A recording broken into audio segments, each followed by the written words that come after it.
So now we are welcoming Sister Suzanne, Sister Pat, Sister Ceal, and Sister Phuong with us to talk about how they have been responding to the needs of the times in the New Orleans area. Sister Suzanne. What our plan is that we'll have a conversation with you. We are inviting you to come into the Peace Center and hear our story, hear what we do, and see how this strikes your heart, what it says to your heart. The dream of the Peace Center began with a group of sisters here in New Orleans who wanted to continue the Dominican presence and reach out to the needs of the neighborhood, reach out to the needs of the city. And so they began planning and inviting sisters to come and be a part of this dream.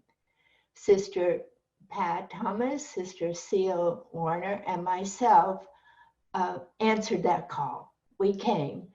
And we already knew that the name that we would have would be the Peace Center. What we have come to know and live is that we're trying to build peace in what we do. And that's in the neighborhood, in the city. We are trying to be peace to the people that we meet. And so what we do is what we think are the needs of the people. To start off with, what happened was a group of sisters, not us, went door to door to ask the people of the neighborhood, what do you need? What do you need? And they came up with, first of all, something for their children, and then something for the elders and the community. And so the three of us are the founders, if you will. We gathered together and tried to figure out how to put these pieces together, how to be a community of peace among ourselves, and then to share that with others. We came together, we moved in on the Feast of St. Dominic, which was kind of nice, 2014. And from there, we collected furniture from the sisters of the different houses. It was really neat how they shared what they had with us. And we hardly had to buy anything because of the sharing of the community. And then we began to see, now what shall we do? And it evolved as we saw the needs of the people and also matched what were the skills that we had. We, from the beginning, have wanted to reach out to the teens and young adults, but somehow that hasn't happened. But we keep listening. What are the needs and how do we respond? And we have been very fortunate that the associates have worked with us. We've had great help from our associate members. And then we have a wonderful advisory council. So it's not just what we think, but how they can guide us. And so what we want to do today is to tell you about what we've been up to and invite you to think, you know, would that be something that I might like to do? So we can start with our pictures.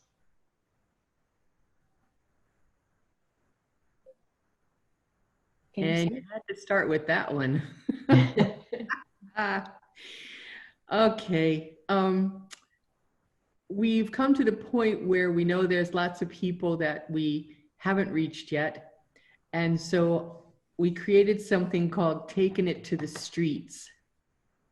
And with the connection we have with St. Rita Parish, which is now sort of a teaching parish for the seminary, we hooked up with some seminarians, and in this case, this is Taylor, and he joined me on a couple of Saturdays, and we just set up a table on a street corner, and what you see on the right of the picture is one of our neighborhood characters.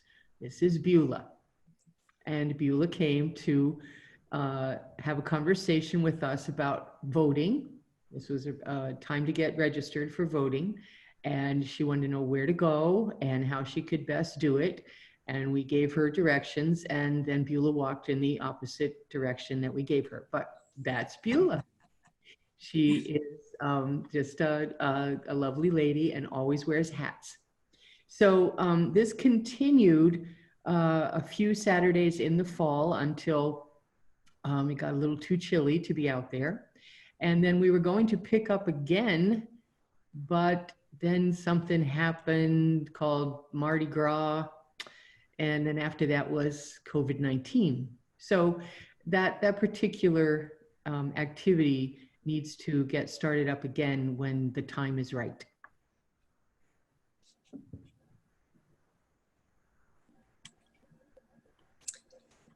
Well, we have a connection with the Dominican High School, and their book club donated this little street library for us. And one of our volunteers, Paul Bontalibos, has a whole lot of friends, and they have been very helpful to us since the beginning. And one of them is a carpenter.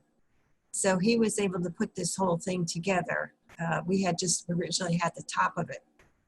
But one of the things we did was Sister Pat drew the box itself, and all the kids, if they wanted to participate in it, they colored on paper what they would see the box looking like. And so finally, after the contest, this is Beacon Jones, and he won. That's his colors that he picked. And as you can see, he's very happy with himself doing this. But it was really very, very fun to have them do it. And they were so excited about it. And it's a very active library this was, well, how long ago was that, Pat? About 2 years? Yeah. And it's very active today. It's usually stuffed, and a lot of people stop by and they pick out their books and bring them back, and the cycle goes on. So that is Beacon.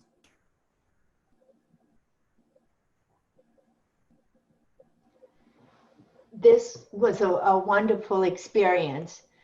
You're looking at one of the buildings of Xavier University. Xavier University is the only Black Catholic university in the United States. And it's just really about 6 blocks from here. So we can even walk over there. Well, we went to their volunteer fair, and we had a table, and we invited people to come and join us. Now, a wonderful acceptance of this invitation was a group of great young men called Men on a Move. And you'll see 2 of them in the picture. And they have taken us on as their ministry or apostolate. And what they do is they come and help our young people, who you see there, to do their homework. Every afternoon, they have a snack, and then they do their homework, and then they get to play. And play often includes football. And of course, that's not the thing that Pat and Ceal and I can do so well. So, I mean, they're just marvelous in helping us to do that. Now, this particular day, what we were doing is having a tour of the university. And we even met the university president as we were walking along, and he said, "I hope you come to Xavier someday." And of course, we would want that too, that they'd keep growing in their educational desires and strengths. And these young men have been so good in helping us.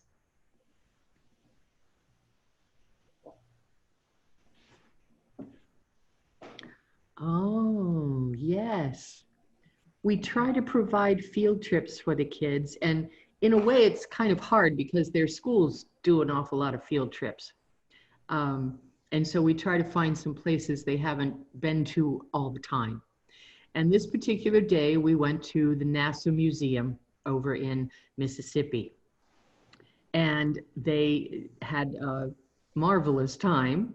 The two guys are brothers, so they harass each other all the time.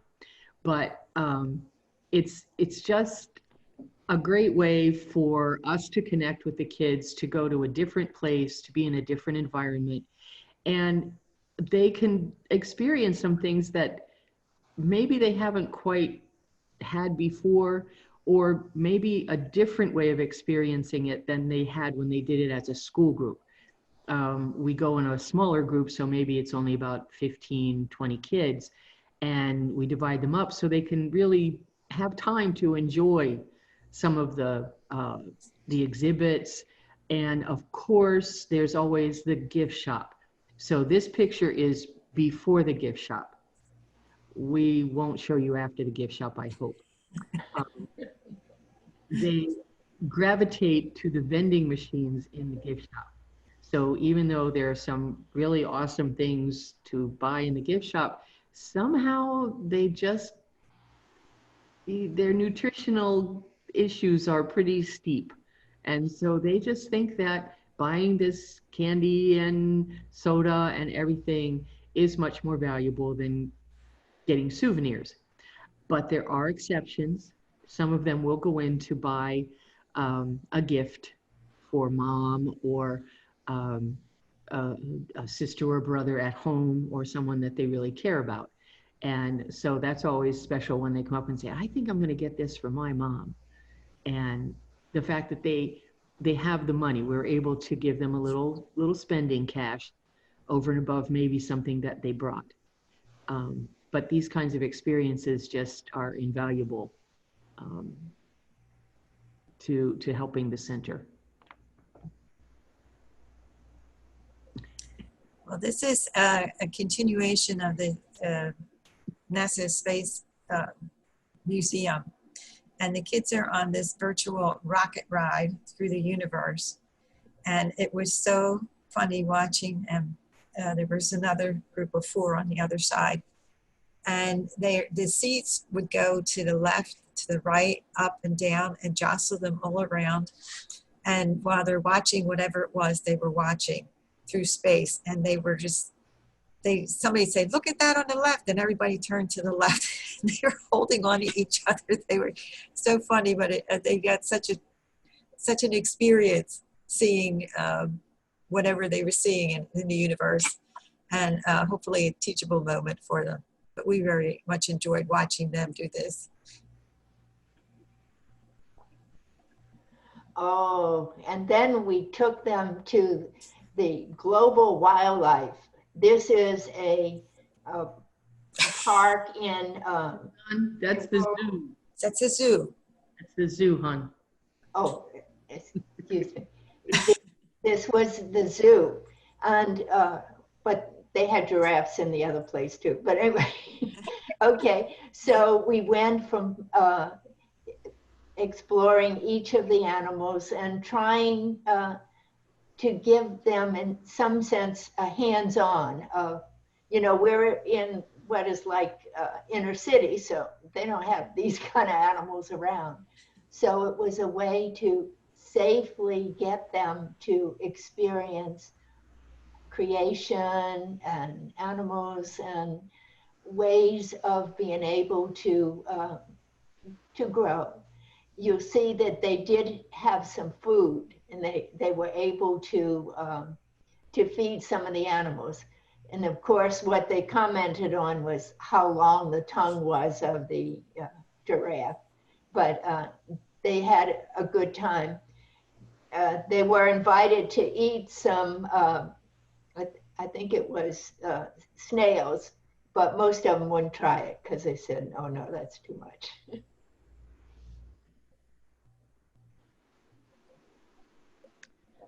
Ah, yes. We try to provide some celebration times.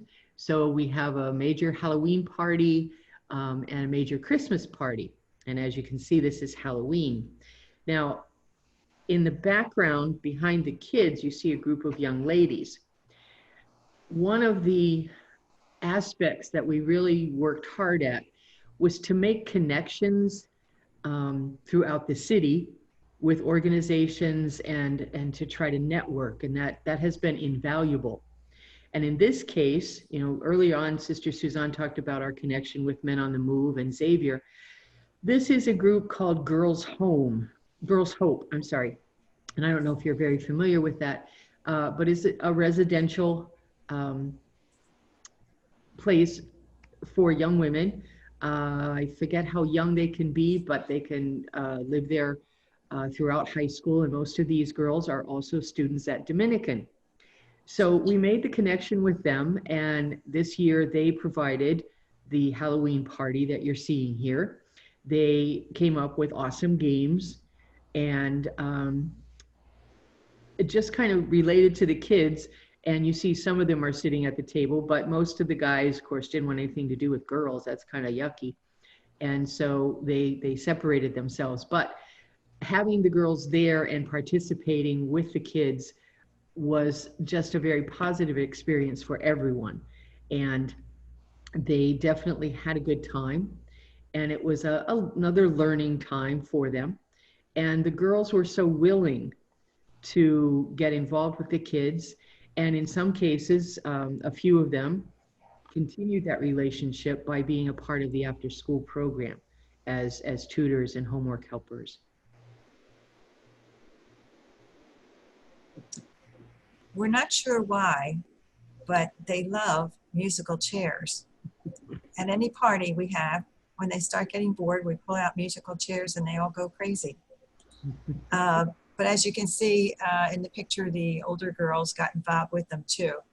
So, and they go on and on with this for a long time because I don't know if it's their competitive spirit or what, but they just love this game. And this is the picture of the girls. They are just so fine in offering their activities and getting together with the kids. And in a way, we're helping them too, because they're at Girls Hope. They have a holistic program, which includes academics and residents, but also they are asked to do ministry. And so this is one of the things that we partner with them so that they help us and hopefully we help them.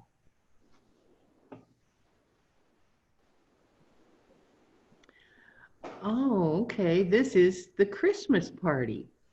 And what you see on the left side of the screen are hands. They each traced their hands on green construction paper. And then we took them, and Sister Ceal navigated putting them up so that it would really look like a tree. And interestingly enough, this idea came from another connection that we had when one of our sisters teaching in a school in the diocese invited us to be a part of their Christmas program, and their students collected Christmas presents. And so we went over to St. Christopher's one day about 4 years ago, and they had tons and tons of presents all wrapped. And as we were looking around the school, we saw this tree on a teacher's door. So we've kind of maintained our connection with St. Christopher's, even though we're not there anymore. We're not connected with them as much anymore. But we manage every year to have presents for every kid that comes to the party. In some cases, we have 2 gifts. But again, it's been a process of connecting with organizations. And so through the high school, through our police department, we now have a connection with the Notre Dame Alumni Association.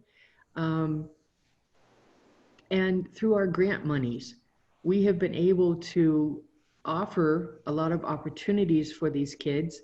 And the Christmas party is definitely a big one. And without those organizations helping us and without our grant monies, a lot of the things that we do wouldn't be able to happen.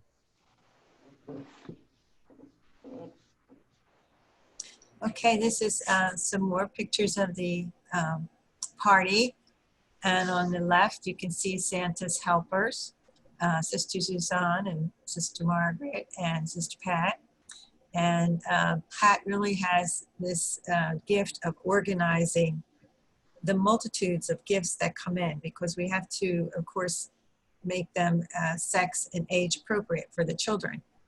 And so that's always such a big challenge. But Pat manages to pull it off each year. And of course, Santa is one of the guys that lives on the street. Not on the street, but he lives in a house nearby. Put it that way. And he's a great Santa, he really is. And the kids love him.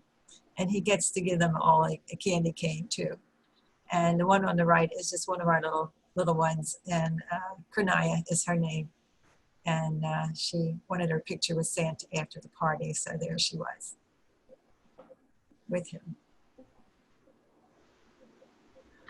Oh, this was an exciting thing. You will see, this is one of our activities when we have our camp, our summer camp. Sadly enough, we weren't able to have it this year because of the virus. But in the past years, we've had 1 week for girls and 1 week for boys. So you see right here, the girls' week. Now you can probably guess that this is when we went to Mardi Gras World. This is a wonderful place in New Orleans where they build the floats, and we walk through their workshop. So we see them designing, we see them paper macheing, and then we see them painting, and then we see the finished product, a whole warehouse full of floats. And then this year, of the picture, what we did was we went upstairs, we had a meal, and then we made masks.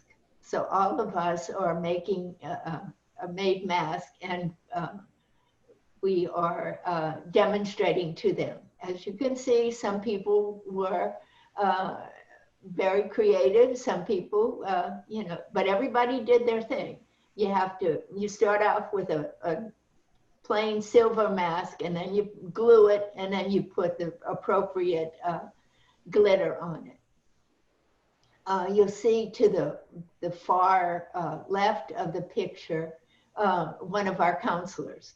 With each of the camps, we have 2 girls for the girls camp and 2 boys, of course, for the boys. So, and they, of course, do a lot of the activities with the kids. And this is our official Peace Center camp shirt that Sister Ceal arranged for us to have. And they were told to strike a pose. So that's why they're doing it like that. They had a good time with that too. Whoa. This is also from summer camp one year. And we're able, because Sister Ceal puts lots of time and effort into it, to schedule field trips to different places and to have speakers. On this particular day, we took the campers to our Spiritual Life Center in Rosaryville. And every year they provide us with a swimming pool, with maybe archery, with fishing, with all kinds of activities, and also a wonderful lunch and drinks and snacks and things like that. But each year that we went, they would always, somehow they've added new things. So one year things were pretty normal, and the next year we went and they had paddle boats, and this was absolutely fantastic. This particular year, they had decided they were going to have water slides. And obviously you can see that they enjoyed it. It was a great day to have it.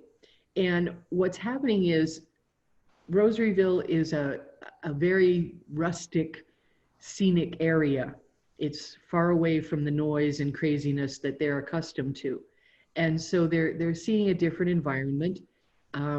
They love going out to the pond and they could go on canoes and as I said, the paddle boats.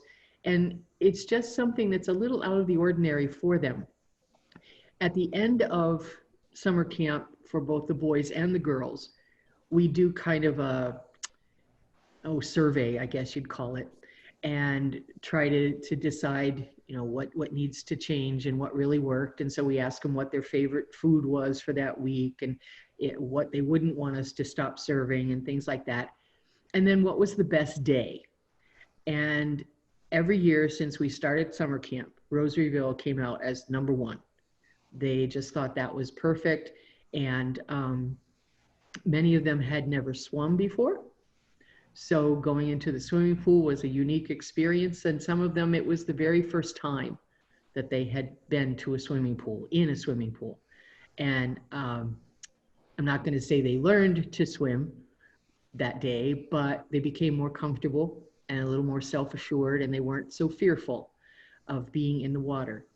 So anytime that we're with our folks, there's always learning going on, whether they're learning from us or we're learning from them. And so it creates a lot of good memories. I'd just like to add that with some of the boys last year when we were going to Rosaryville, it's about an hour's drive from where we are. And at one point, somebody asked if we were still in New Orleans. And we became aware that some of them had never been outside of New Orleans. And we went over to the causeway, which is miles and miles long, and they were glued to the windows, just looking around them at all the water and trees. And they were just mesmerized by it because they just had never been outside the city before.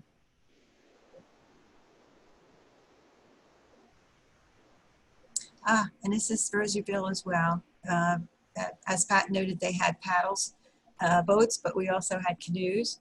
And as you can see, boys will be boys, and they're kind of trying to crash into each other. And but they all had really great fun out on the lake in the canoes. Oh, this is another activity that they love. Every year that we've had summer camp, we've been able to take them to the stables of the police department. And actually, we have a lovely relationship with our police. So with everything going on right now, we know that we've experienced a whole another side, or such a good side. They invite us to come and they tour us, and then they let the kids have a hands-on experience of horses. Now, as Sister Ceal said just now, that they wouldn't have that experience of horses because we sure don't have any in the neighborhood. But they get to brush them, they get to give them peppermints, and they get to ride them just a little bit now, but they ride around in a corral. And for most, oh, here you go, there they are. Some of them are a little anxious, but that happens. And then the picture on the right is, we also went to an alligator farm. And here we see two of the boys who were brave enough to touch the alligators, and this little baby alligator. Now, to be safe, what they do is they put a piece of tape around their mouth so they can't, bite or anything. But you can see in their faces discovery and amazement. And of course, that's what we hope so much for them, is to open their horizons, help them to see the world in a little bit bigger, broader way.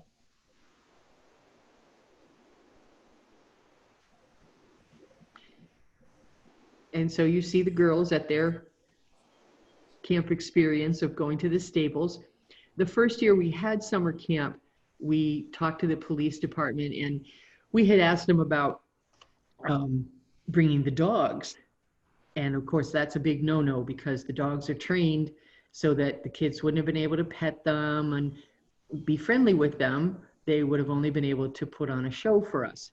So, we talked about that, and they suggested maybe the horses. Well, that very first year they came to us. They brought a couple of horses, and we have well, it's a field now. It used to be a strip mall. A field next to us, and they brought the horses, and the kids got to pet them and feed them, but they couldn't ride them. And this happened for the boys and the girls. Well, the officer in charge of the stables saw what we were trying to do, and the next year said, no, you come to us. So we went out to the stables, and lo and behold, it was because they could ride them out there. So we have converted some kids to a willingness to be close to a horse, which is, as you can see, giant, to even get up on top of one. And you see this lovely little lady here, not too sure, but by the time she got off, all was good. And they always pick the, shall we say, friendliest horses, the ones who are willing to abide the kids crying and maybe being nervous, and everybody adjusts. But even in their fear, they realized that this was a gentle beast, and it was something that they needed to get to know better.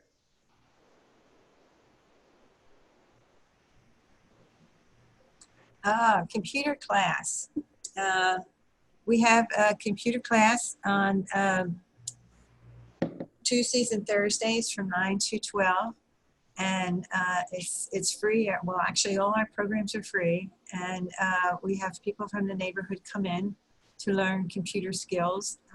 They're at all different kinds of levels. Some of them, aren't really sure how to turn one on, and where others are pretty skilled and are looking to tune up their skills, especially in the area of Excel. And we do offer 3 different programs. They'll do like 6 weeks of Word or introduction. Suzanne, you should be talking to this one. and then we do the internet, and then Excel. And so these are just 2 of the men who you can see are very engaged in what they are learning. This is another scene. The gentleman at the computer is Wallace Pelletute, and he is our professor of computer. I talked to his wife when we were just beginning to open the center, and she said, how's it going? I said, we really need a computer teacher. And she said, oh, my husband would do that. So she recruited her husband, and he has just been so faithful. I'd ask you to keep him in prayer, though, because right now he's going through chemo. He's battling cancer. So we're hoping and praying that he'll get better. And then these are some of our faithful people. The lady with her arms crossed, that's Linda. She started out being a student, but now she's an assistant in the computer class, and she's real good about running around to each computer to, when people are not sure where to go and what to do. The thought of having computers, though, was a wonderful gift. We started out with having computers, and it's been a drawing card. We have 14 of them, and we then can, in the morning, have them available to anybody who wants to come in. And of course, there are a lot of people in the neighborhood who don't have computers, but they have to get on food stamps, they have to fill out their government papers, and so, and then also they look for job applications. So we assist them in that also, as well as how to turn on the computer. But we're real grateful that we have the computers. I was talking to one of the neighbor's aunts down the street, and she said, Rodney looks forward to computer class. That's the highlight of his life. So I thought, oh, that's nice.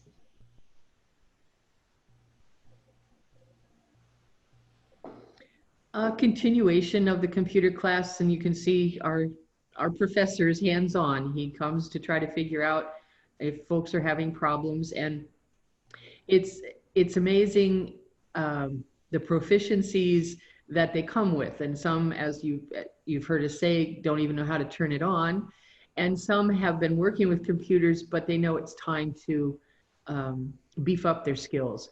And so we're able with Wallace and Suzanne and Linda to sort of meet their needs as best as we can. And it's just created one part of the class is break time. And they sit down at the tables, and we always have snacks that Sister Ceal has purchased, and coffee and things like that. And they just want to sit and talk. And so they have created another kind of community. And after, first few classes, they'll come in and they greet each other much more. And many of them don't live near each other, but they've come to know each other through the center. And that's just as valuable a lesson as learning how to use the computers. Hey, bingo. We have bingo for the senior citizens since the get-go. And actually at one point we added a second one because they just love it so much. And the first one, we have them on Wednesdays, usually twice a month.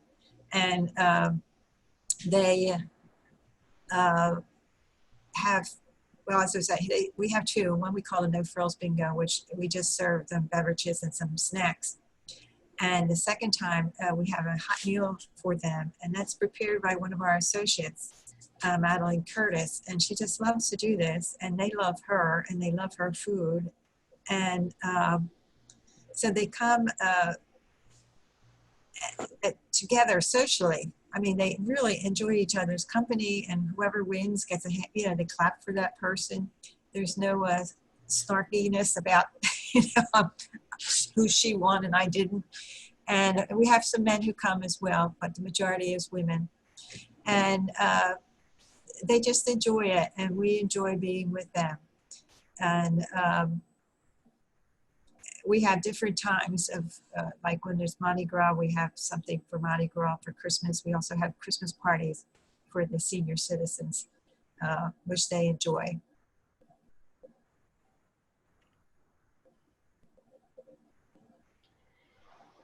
This was another outing. We not only have outings with the kids, but we also have outings with the seniors. We try to provide 2 trips a year if we can. And this one, you'll see it looks like a pier in the background because we're at Lake Pontchartrain. But what we are doing is hearing about a lighthouse, and they're one of the oldest lighthouses in the area, and I think you'll see a picture of that. But anyway, we encourage them to do their wear their VP t-shirts, and you'll see a lot of them have them. And we just gave them the new edition for Christmas presents. But they are sitting by the lake, relaxing and enjoying their field trip. And prior to visiting the lighthouse, we had lunch at Landrew's, which is a pretty famous restaurant here in New Orleans.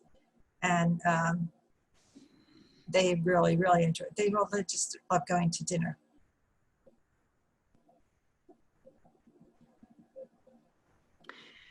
Another one of our trips was to the Audubon Aquarium.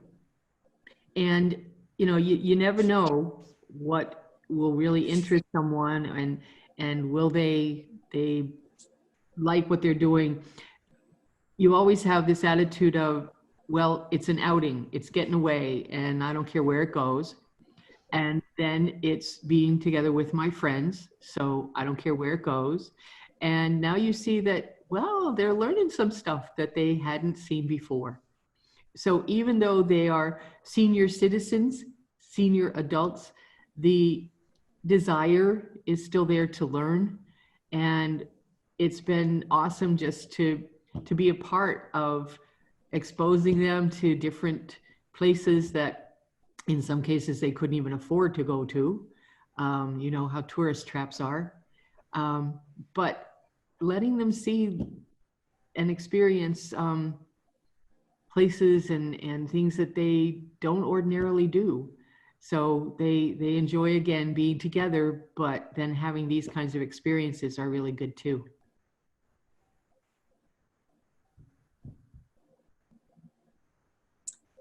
This one is aboard the Natchez steam. Is this one the steamboat of Natchez? Is No, that this is Landry's. back up? Go back. That's Landry's. That's Landers. Okay. As we're saying, it was part of the trip we took with the lighthouse connected to it. And as I said, they just really enjoy going out and eating.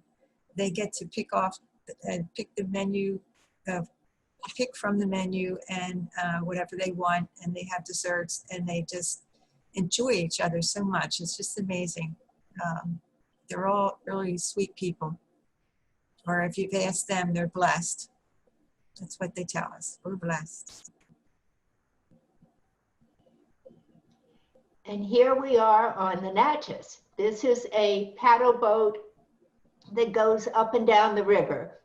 And so on the left, you'll see we're all sitting on the outside enjoying the view. And on the right, we're inside enjoying the buffet.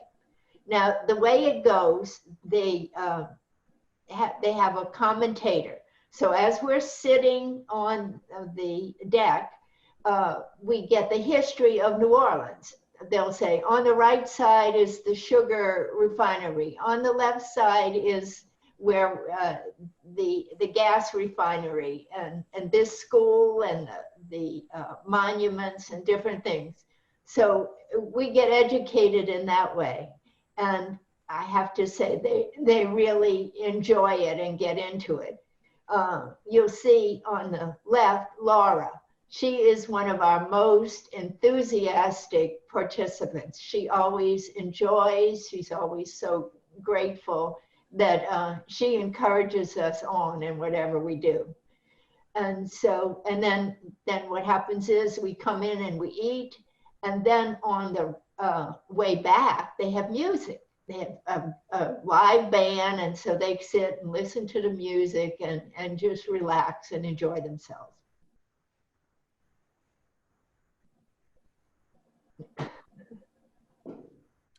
And these are more of our folks on the Natchez. One of the, what shall I say? One of the learnings, I guess, for us, these folks have lived in New Orleans almost all their lives. And so they have seen all the changes. And on this trip, for instance, as the commentator is doing his thing, they're doing a little sidebar.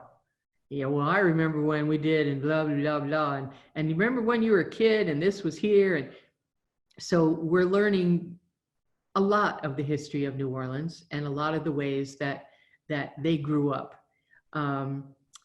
The woman in the middle here is one of our elders. She just turned 89 this year. The oldest member of our senior adults is 95 and still quite active and busy. But these women just appreciate everything that's happening and want to be a part of it and have limitations, either physically or mentally. They have some stuff that keeps them from doing all of the things they used to. Most of these women worked all their lives until there came a point when they couldn't. And most of the time, that point was Katrina. So we have a lot of BK stories and AK stories. And usually that's the pivotal moment, where they were and what happened to them at Katrina time. So most of these ladies you see here had moved out of the city, evacuated, and in some cases lost their homes and had to come back and rebuild. And in some cases lost their homes and had to find someplace else to live that wasn't their home. So it's been a learning all around, and days like this are very special to do things like that.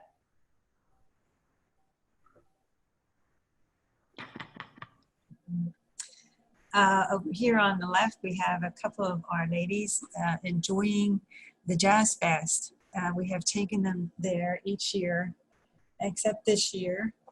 And they spend most of their time in the gospel tent, enjoying the music. Some venture out and go to different places as well. But they really enjoy the Jazz Fest, and so do we. And on the right is a Christmas picture there. We went to Middendorf's, which is another restaurant that most of them have never been to. And it's pretty famous, and they have really great food. And so once again, they get to go and order off the menu and get dessert and everything they want to fill up their tummies. And then they're just very satisfied, and we have end up with a really great trip, and they talk about it all year long, these trips. Now this was a party for us. There is a wonderful group of New Orleans musicians who got together and decided to form a group to assist people who are hungry and homeless. Their official title, as you see on the banner, is New Orleans Artists Against Hunger and Homelessness. And what happened was, we have a friend who put our name in as some people who work with hunger and to some extent homelessness, not too much for that. But but we were selected as one of the candidates to receive the award. And so here we are at the banquet, which took place at Loyola University. Sister Pat is holding the check, and I am holding a wonderful bowl that they gave us as a remembrance of what they're doing for us.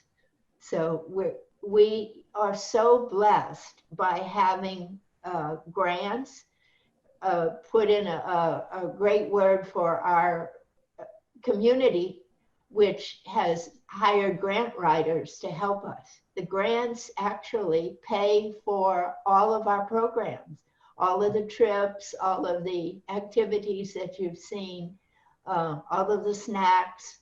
The grants pay for that. And so we really exist and are maintained because of what they are able to contribute.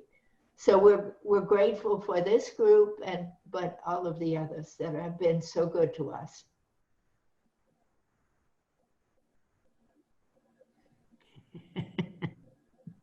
A learning for us Northerners: Mardi Gras is not a day. Mardi Gras is a season, beginning January 6th. And so we try to create as much Mardi Gras spirit for these folks who, for the most part, have had their fill of parades and beads. They did it, it's been done, they're finished. So we have a Mardi Gras bingo dinner, luncheon, and then we have our own version of a Mardi Gras parade and provide beads and umbrellas and hankies and the whole 9 yards. And we parade around the center. So they have their own time of Mardi Gras without having to be out there in the big crowds.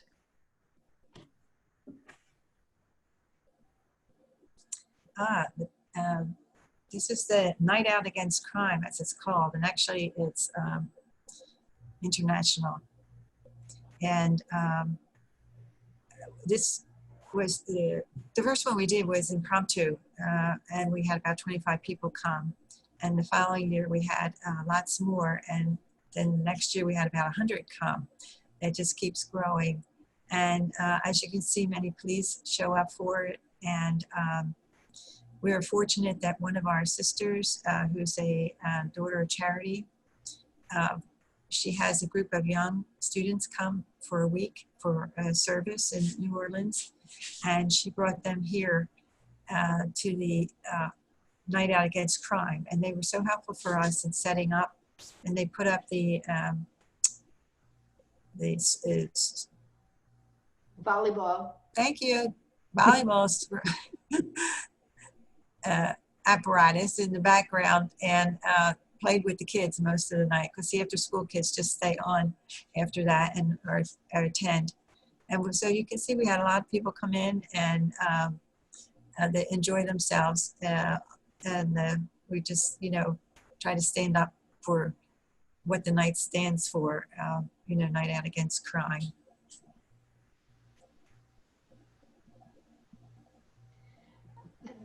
This is a fun picture. One of the things we do is we have, actually we have two newsletters. We have one that goes out to all of our benefactors and tells our story, but also asks for contributions. And then we have another one, which is we call the neighborhood news letter. And what that does is we go around door to door and hand out the letters. Hand out the newsletters. So I happened to be going to this house, and there's Miss Pauline, and she's always very supportive of us and encouraging. Well, I hand her the newsletter, and she just sits down right away and starts reading it. And so and her friends do too. So I said, and she says, "Oh yeah, I like this. This way I know what's going on." Of course, she probably knows what's going on about everything. But anyway, she gets to read about it. And then what they do is they identify the people in the newsletter that they know. This is so-and-so's niece. This is so-and-so's grandson. And so it really has become a neighborhood paper, so to speak. And we write the articles, and we get help from our community to put it together, and the development department helps us put it together, and then it gets printed. And these get handed out, the others get mailed out.